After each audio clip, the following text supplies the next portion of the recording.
Hi, my name is Monika Zagrobelna and this is an Envato Tats Plus course How to Shade Animals in Perspective. In digital painting, light is everything. It reveals the 3D form of an object better than any lines. Once you understand this fact, you realize that you must learn the rules of light and shadow to shade your animals properly. However, when you try to learn something about it, you are usually presented with this picture. You get familiar with concepts like direct light, highlight, terminator, form shadow, cast shadow, reflected light.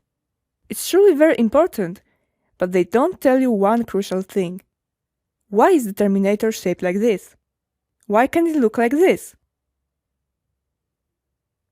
And what about the cast shadow? How to predict its shape and location?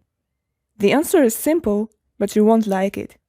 Shape of all the shadows is based on perspective rules. Just look, this person stays dry because the umbrella blocks the rain. The dry area on the ground has a certain shape. Where does it come from? If we look at the umbrella from the point of view of the cloud, the riddle gets solved. The dry area, the shadow, has the shape of the obstacle as seen by the light source. This shape is then affected by the point of view of the observer. Therefore, to shade anything, you need to manage not one, but two perspectives.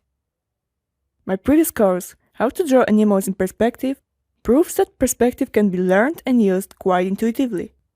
In this course, I will show you how to use those rules to create a realistic shading. First, I will explain all the theory behind this topic. You will learn how shadow is created and how it is affected by the type of the light source. I will show you how to predict brightness of illuminated surfaces and darkness of the shadowed ones.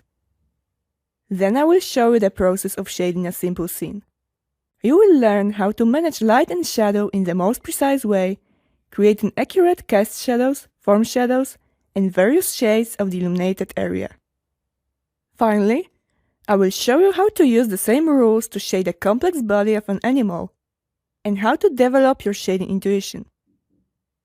You will learn how to plan the shading quickly and accurately, and how to paint it using basic tools from Adobe Photoshop. You can also use some other program for it. I will be using my own line art as an example. You can download it and follow my actions, but you can also use your own to learn more. Keep in mind, such a line art must be drawn in accordance with the rules of perspective, and the same rules apply to the shading process. Therefore, it's strongly recommended you take the previous course of this series first. If you're ready, download the source files and let's get started. In the first lesson, you'll learn what shading actually is and why we use it.